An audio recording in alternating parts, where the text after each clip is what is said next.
योगी जी, 3 मंत्रियों ने आपको छोड़ा और 10 एमएलए भी आपको छोड़ कर गए, इसको आप कैसे देखते हैं? क्या पिछड़ा वर्ग थोड़ा सा बीजेपी से? देखिए, वहां से भी बहुत सारे लोग बीजेपी में आए हैं। जी, मुलायम सिंह जी के समधी फिरोजाबाद में सिरसागंज से बीजेपी में आए हैं, बीजेपी के प्रत्याशी भी हैं। उनके ऊपर ऐसे ही परिवारवाद का आरोप कम लगेगा, कुछ परिवार वालों को आपने ले लिया है। वो तो अंतिम सिलसिला है, वो तो वहां पे वो कम नहीं होने वाला, वो सोच तो घूम फिर करके वही जानी है। जिनको लगता था कि वहां पे गलत हो रहा है, निर्णय लेने की क्षमता नहीं है, संगठन चलाने की भी सामर्थ्य नहीं रही है, वो लोग वहां से हटे हैं कि वहां डूबने से अच्छा है हम यहां बीजेपी में आएंगे। और जो बीजेपी में आ रहे हैं इस आश्वासन के साथ नहीं आ रहे कि टिकट पाएंगे। पार्टी की मेरिट में खड़े उतरेंगे तो पार्टी टिकट देगी, नहीं उतरेंगे तो पार्टी में कार्यकर्ता के रूप में काम करने को तैयार है। बहुत सारे लोगों ने बीजेपी ज्वाइन की है, एक लंबी श्रृंखला है इनके। पिछड़े वर्गों के लिए आपका क्या मैसेज है? और आपके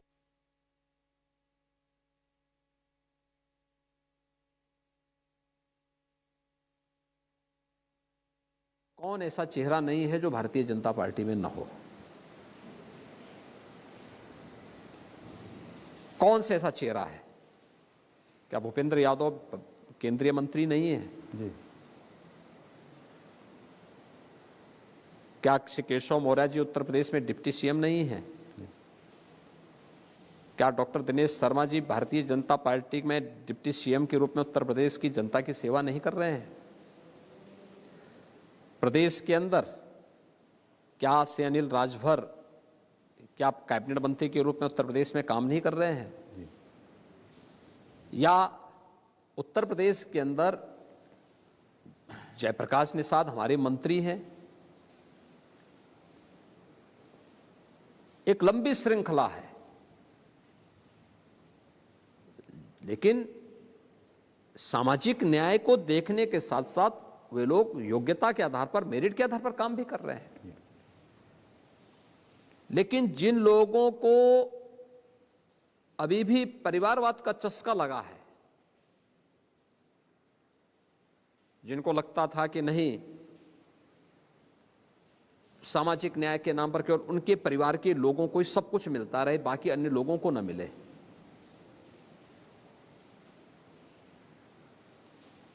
तो उन लोगों को तो बुरा लगेगा ही। जी, हमारे यहाँ कौन नहीं है? हमारे पास हमारा प्रदेश अध्यक्ष पिछड़ी जाति के हैं, रमाशंकर पटेल हमारी सरकार में मंत्री हैं, क्या पिछड़ी जाति के नहीं है क्या?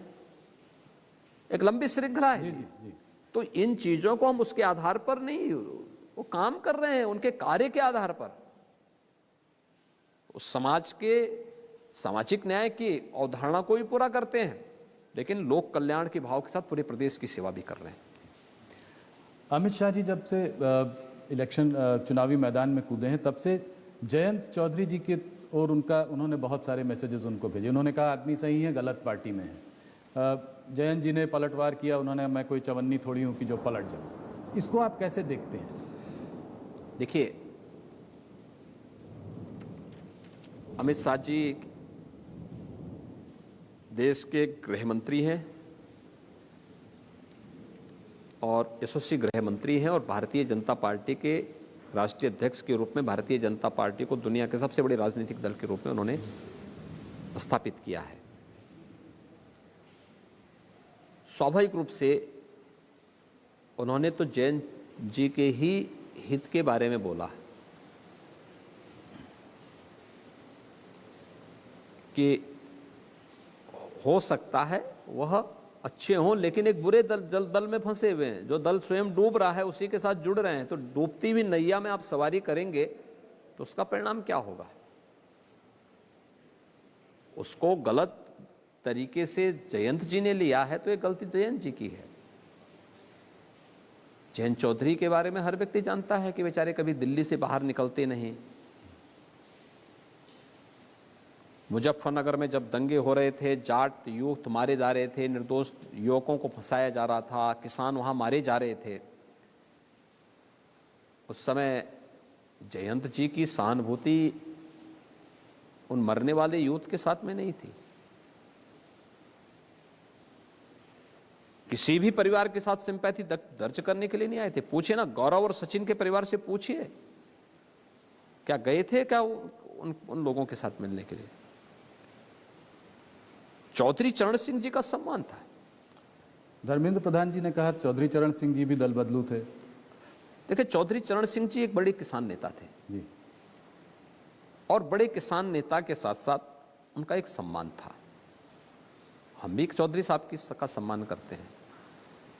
जो काम पश्चिमी उत्तर प्रदेश में कोई नहीं कर पाया, खासतौर पर चौधरी साहब की कर्मभूमि छपरौली में चीनी मिल 40 वर्षों से मांग हो रही थी। 1980 में मांग उठी थी कि इस चीनी मिल का यहां पर पुनरुद्धार होना चाहिए। हमने वहां नई चीनी मिल लगा दी चौधरी साहब की स्मृति में। लेकिन चौधरी साहब के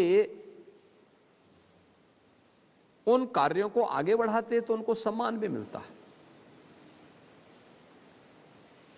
एक सफल अधिवक्ता के साथ साथ एक सफल किसान नेता थे और फिर एक सफल राजनेता थे चौधरी साहब। लेकिन बाकी और लोग क्या हैं, हर व्यक्ति जानता है। इसलिए चौधरी साहब से नहीं तुलना की जा सकती उन लोगों की। धर्मेंद्र प्रधान जी ने कहा था कि वो भी उनको याद दिला रहे थे हिस्टोरिकल की हिस्ट्री इनको उनका ज्ञात नहीं है कि वो भी दल बदलते रहते थे, दल बदलू थे। चौधरी साहब का सम्मान, मैंने कहा चौधरी साहब का सम्मान था जी।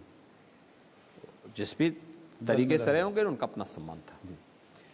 आपको लगता है किसान बिल की वजह से आपको पश्चिमी उत्तर प्रदेश में कोई कठिनाई है?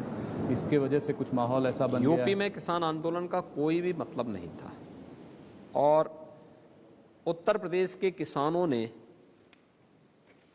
जब किसान बिल पास हुए थे इसका समर्थन उस समय किया था। स्वयं मुख्यमंत्री आवास पे आकर के किए थे।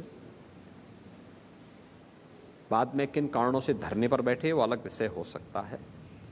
लेकिन आप किसी भी उत्तर प्रदेश के किसान से पूछेंगे, वह उत्तर प्रदेश सरकार और भारत सरकार के द्वारा जो भी सहायता दी गई, कृषि ऋण से लेकर के प्रधानमंत्री किसान सम्मान निधि तक, उन सभी योजनाओं के साथ जुड़े हुए हैं और हर एक योजना का कई गुना लाभ पिछली सरकारों की तुलना में उनको प्राप्त हुआ है।